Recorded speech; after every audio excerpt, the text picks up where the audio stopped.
Hello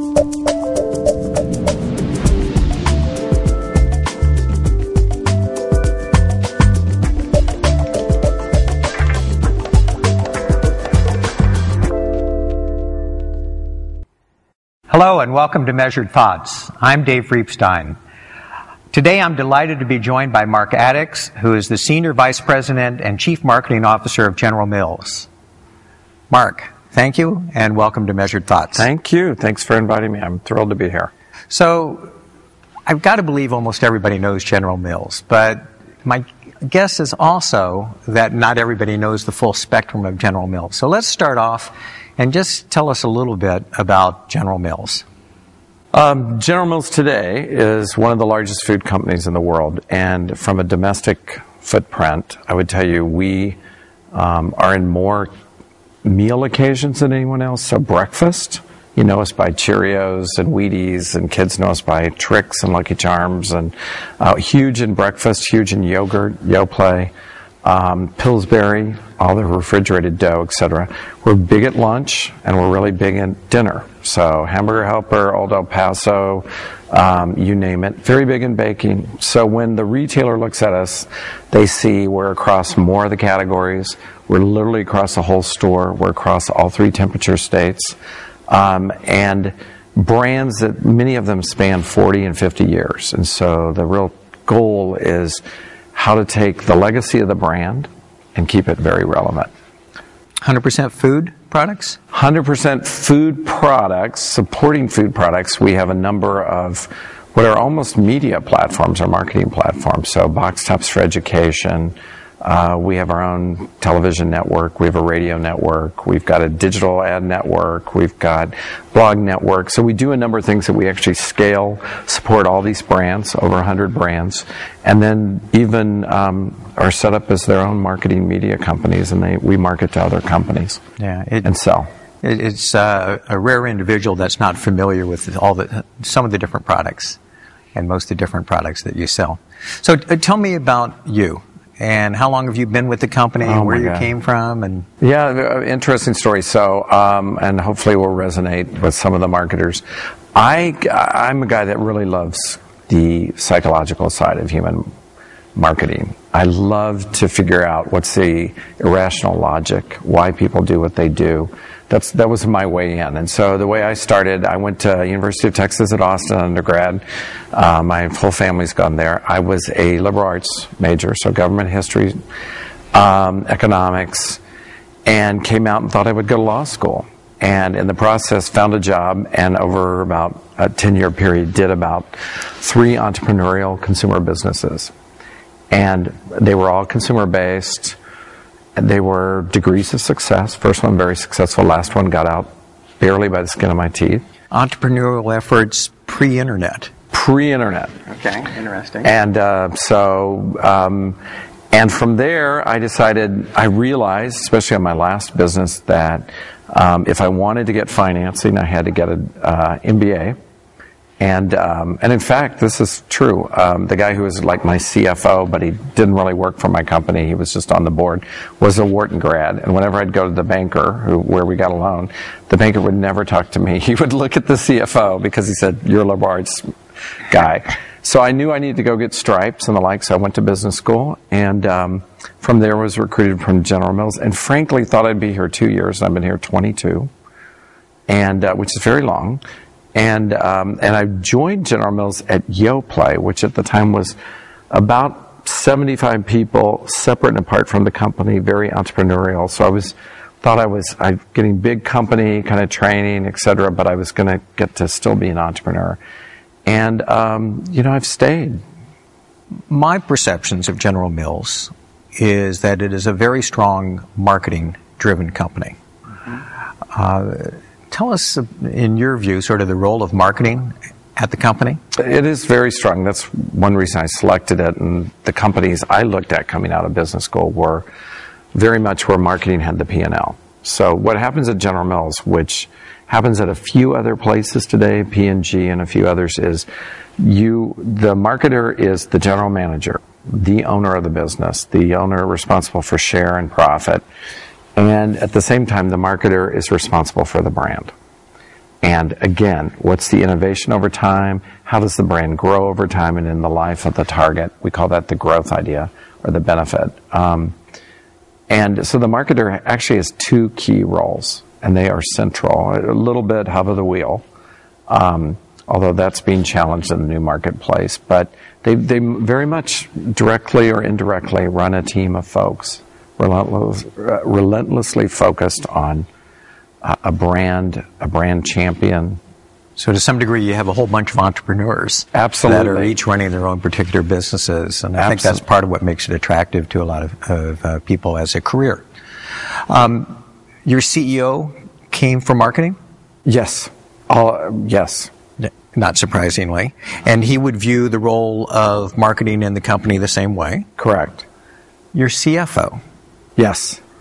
How does the CFO view marketing sort of as the hub of the business here? And I think so, but the way we've set up, what's interesting about the CFO role and the role of finance is we really set it up. So when I was a brand manager on Cheerios, I had a financial manager. And today, in my current role, I oversee a huge division of folks who support all the capabilities and the networks that we have internally. And I have a financial director that's part of that. And there's always a strategic partnership that goes at every level with finance. And, you know, when we say strategic partner, you can have financial folks that are almost accountants, or you can have financial folks that challenge you and make you rethink the strategy, the growth, challenge you on some of the business priorities you've given the business. And that's really what we seek, the latter. So the CFO, very interesting today, will often be on the same questions that I get from the CEO, which is, where are we lagging in growth? Where else do you think we should be on growth? Who's doing it better outside? Or, you know, is this initiative or that initiative going fast enough? Do you think the margin and cost structure is right?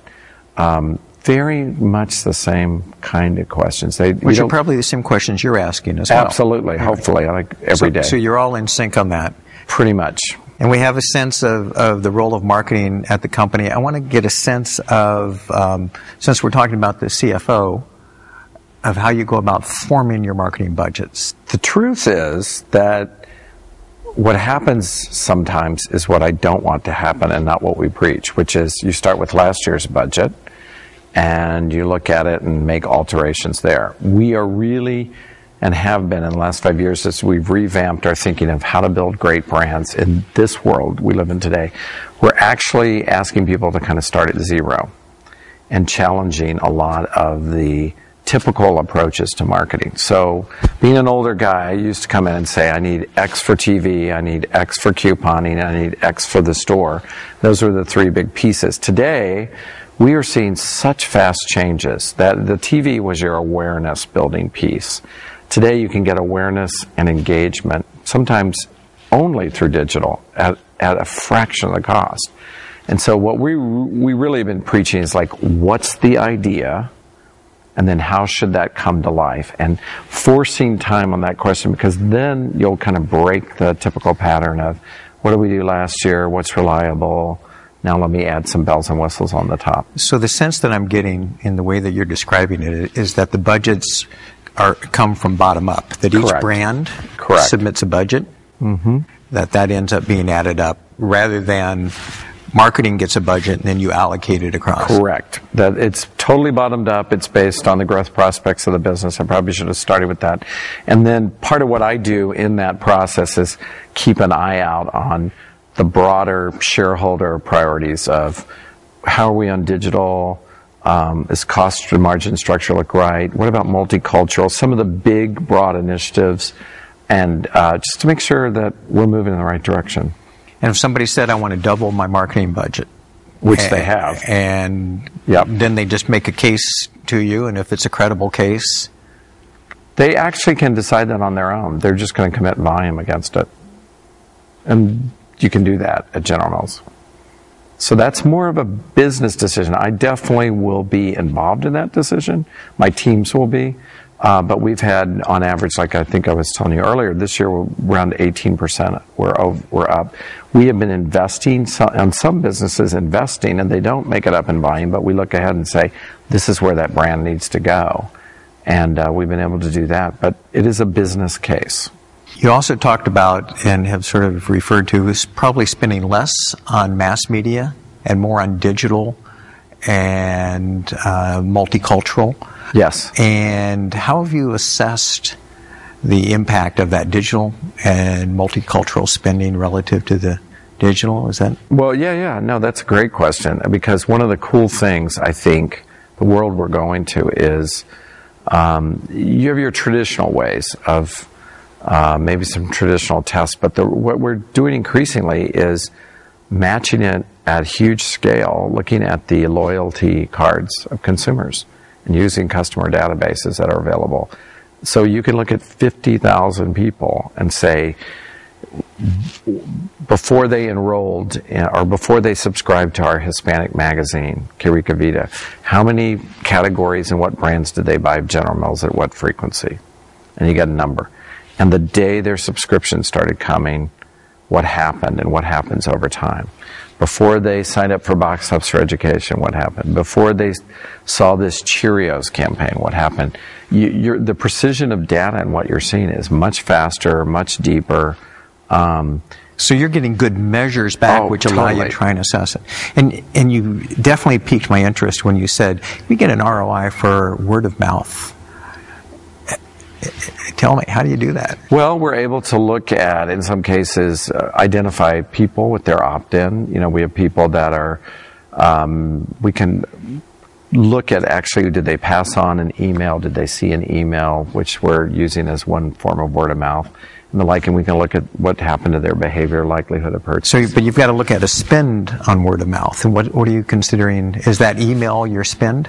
Email and the development of that email is our spend, and it's pretty inexpensive. Sometimes how it got placed to them could be a spend.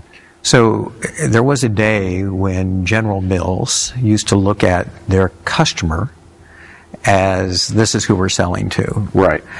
Today you've got your consumer. Yes. And I presume, like many companies, and you were sort of referring to this opt-in, you've got a consumer database now. Right. And you're marketing directly to, you're not going to the retailers, you're going directly to the end user. Yep. Talk to me a little bit about how you're doing that. Well, I think it's one of those things that's what's so great about marketing right now, and where I think as you look ahead, a lot of times I say to people who are where I was 22 years ago, said, what a different career you're going to have. It's going to be very creative. It's going to be very fast. It's going to be, the way we do it is we talk to them, some of them once or twice a week. We give them, if they signed up to get ideas for dinner, we give them ideas. Sometimes there's a video attached to it. Sometimes there's a coupon incentive attached. Sometimes there's several that cover cleanup, setup, everything. You know, we talk to them directly, and that's turned us more into direct marketers and, you know, relentless data hounds. So a different headline will get you a different open rate, different redemption rate, click-throughs and the like. Customized messages going out? Absolutely. So what's really cool, and I think it's nascent, but it's early, we're doing some of this, is we used to go out and say, there's a Fiber One campaign, and we're going to talk to you about fiber. The promise of the world that we're going into is that we can go in and we say, there's 25 million people that want higher fiber in their diet, right? And those are the ones we're going to talk to. And we're going to talk only to those. We're not going to blast it across a million television shows, but we're literally there. We can find them. They've raised their hand. Now let's profile them. If we ask the right questions, can we understand more what they're really seeking, and if we can help with that?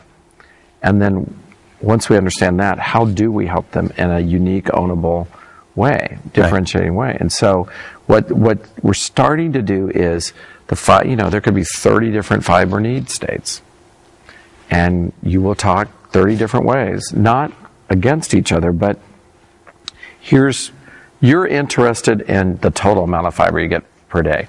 Here's an array of Fiber One products that you could pulse in that will get you over this amount.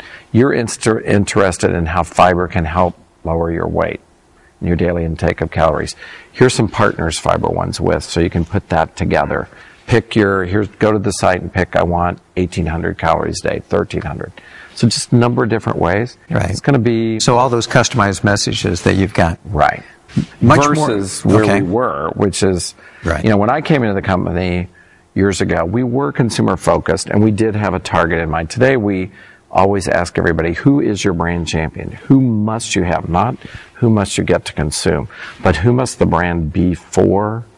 Like advocate for the brand, co-create for the brand. And in some cases it's easy. You say it's a 10-year-old boy, it's an 8-year-old girl, and it's for this brand, and it's pretty narrow. But in some cases it used to be women with the pulse, 18 to 54, and we don't see those anymore. We're like, is it a 33-year-old woman named Ellen who has one child, or is it 43-year-old woman who now has 3 and so I refer to those as sort of micro segments, and it's driven by the data. Right. That we have available. But they may make up 5% of your consumption, but they make up 100% of what the brand should be about and for, and why it's aspirational to all the other ones. Does that make sense? Absolutely. And I totally agree with it. Now, you had said, actually, I hear you moving much more towards digital. Right. You also referred earlier to having 80 million people over the age of 50. Yeah. So I'm trying to put those two pieces together and think, and then you start really, the marketing task is to say, how do I think about those 80 million people? Okay, now I'm going to sound callous and cruel, and I don't mean to, but, right off the bat, you say 40, if I'm a brand and I'm health positioned and I'm Green Giant, nothing's better for you than vegetables. Really, probably still an undermarketed story. If you eat over your percentage of vegetables, you have a 40% less chance of Alzheimer's. There's stuff we're not even doing a great job marketing, in my opinion. But if I'm Green Giant, I'm looking at that. Okay, 80 million, 40% of them care really about their health in some demonstrated way. Okay, now we're down to 40, but that's still good. Now, split it even further. You're going to come down to the people where you can really resonate, and then start to build your base up from there, I think. That's the way we do it. And the ability to measure the success of any of these programs? Oh, it's strictly you can measure it off their buying behavior. Do you look at any intermediate sort of? Yes. So we do concept tests. We look at a whole idea. We can certainly float things out digitally. It's so easy to do that you can actually put campaigns out digital. You can put things on a site that people there's all kinds of things you can do to build kind of the idea and what you're going to do. And then ultimately you look at how they engage and behave. So when I refer to intermediate, like one of the things that I'm thinking about is you've got great brands. Yes. So some of your investment is going to be to build the brand, which might be current sales. Yes. But also some loyalty and sales out into the future. Correct. And so undoubtedly you're doing some regular assessment of brand. Yes, we do. We do a unique measure. It's proprietary to us. We have a lot of historical knowledge about which of the measures should be weighted in what fashion. But we go out and we do a quarterly brand health, and it's very predictive to sales. But what's interesting about it, why did we do that? We did that, and it's a little bit, some companies do net promoter. That would be an aspect of it. But what we really seek to find and catch early is, many times the strength and health of a brand has already eroded, but you don't see it in your sales. You do not see it until a new competitor comes in or something, and the floor drops through. That's usually the airline example. It's looks like Northwest Airlines is really healthy in the Minneapolis market. Well, they finally let Southwest Airlines in, and the bottom falls out. No, it was never healthy. And you don't want to be caught. You want to know where that brand health is. And so we do that, and we do it in a world. We have the same number for all of our key competitors. And do you have a pretty good assessment of the drivers of that brand health? Yeah. And then we share that broadly with the teams. Everybody who touches works on the brand. And you can see measures change. And, it's surprising because I think most people think it's going to be kind of glacial. Okay, quality went down 10 points over 10 years. You would be surprised. It can be a little faster. You get some early indications, and especially as you look at yourself against competitors, and you say, look at that number for Kraft or Kashi, and look at this number, and look at, so I don't want to give away what the principles are, but you may find that they're seen as a more social brand. You may find that they're seen as more innovative. You may find that they're seen as more relevant. And you've got to kind of know, like, so there you would go in and say, I got the current message and what we're trying to do, but we better get out there on this and reassure them and get our credentials and our leadership up here. How are we going to do that? And that's kind of a broader discussion. And so we have these ongoing health measures, and they're very valuable, especially in this area of food safety and the like. So it may not even affect our brands, right? Right. But general consumer confusion, where competitors had an E. coli scare or something that was in the news, you will sometimes find that the marketplace, even in your scores, starts to go down, and people are saying, I'm not sure. And, what are we going to do about that? What are we going to do? Because in many cases, we have to lead the category, right? If we're not healthy, the category is not healthy, so we are driving the category as well. Do you measure customer lifetime value? Yes. And does it guide some of your spending? Absolutely. I mean, not surprisingly, the simplest example is Cheerios. Yeah. And Yoplait, those kind. I mean, it's really critical to be the first one in. You said something very intriguing to me in a previous conversation you and I have had that I want to make sure to surface here. Okay. Nothing embarrassing. Okay. You had talked to me about trying to manage and promote a portfolio. And what's intriguing to me is, as you've described this, each of the brands sort of work up their own budget, their own plan, their own way to go to market. And I'm trying to think about, and I think it's so wonderful thinking about promoting the portfolio. Where does that fit in here? That fits in, tends to be it's in my division. It's what would be called, I guess, agency or marketing services, but I have a digital team, and they manage a lot of our broader kind of relationships where people have signed up for not a brand platform, but a What's for Dinner Tonight platform or something like that. And as we grow in our relationship with that consumer, they will sometimes opt in, give us more information, access to their behaviors, their buying behaviors. And, that's at a more macro level. That is a new level for a lot of us. Where we were very branded focused, again, that is number one. I want a team that is entrepreneurial, relentlessly focused on how do I make this brand, important. What I want to do is, they don't need a big company to do that.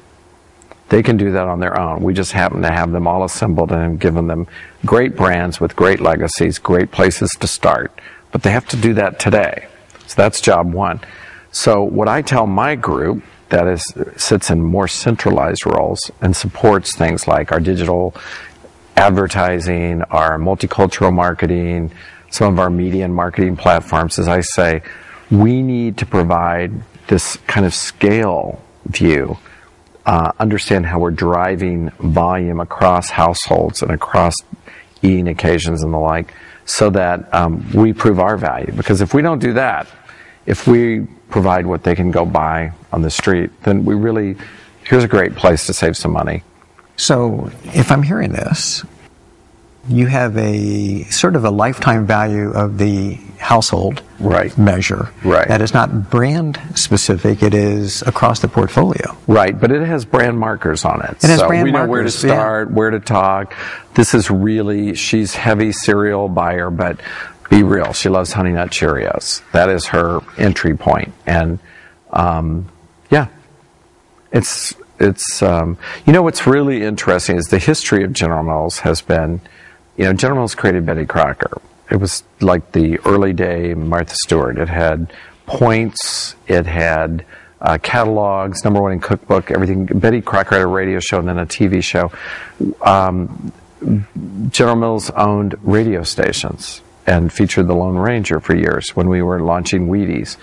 there's a lot of things in our past where they sought to develop and to really get inside the household and build a relationship and then move them across categories. That was really what Betty Crocker did. It helped you understand how to eat at home and across categories. And it's been an incredibly powerful brand, and was extremely powerful. You want to talk about a social brand, and we were getting 3,000 letters a day in the 50s that were coming into Minneapolis. Can you help me on question? And we still have some of them. We look at them, but it's very much what's happening today, but it's happening through email. You need to bring back the Lone Ranger. I've been missing the Lone Ranger. We'll bring him back. That's good. Yeah, we do need to bring back. I should go back and think about that. What's your biggest challenges going forward? I would say number one, we talked about this in previous conversations. I really think for what I do, the biggest challenge I have is defining what the consumer marketplace looks like, and then help guide the whole organization to help us figure out how we have a proprietary way of winning in that marketplace. So what that means, boiled down, is what does the marketing organization look like based on where the consumer is? What do you have in that marketing group? I know what we have today, but what should you have? More community, more social. Have you set up the marketing team so it's easy for them to communicate in this world? Cost structure, everything. So what does the marketing organization look like based on what is the marketplace? I probably stay awake and think about that all the time with that question of how do we have an advantage? Because that's really what I'm supposed to do. That's what I get paid for. If 20 years from now people say they were asleep at the wheel, they missed all these things, how did they not know this? I really failed at my job. And, I don't want to fail. I want them. I look back at some of the things that we inherited and just marvel at how smart the people were and how much advantage they gave us before I started giving one brand message. My TV rates were cheaper, or the way we built our positioning statements were more intelligent and communicated to everybody in the team in a simpler way, whatever. What's that advantage we're going to have for that future marketplace? That's what I probably worry about. So one thing I meant to ask you about, and I'm going to bring up right now, your use of experimentation.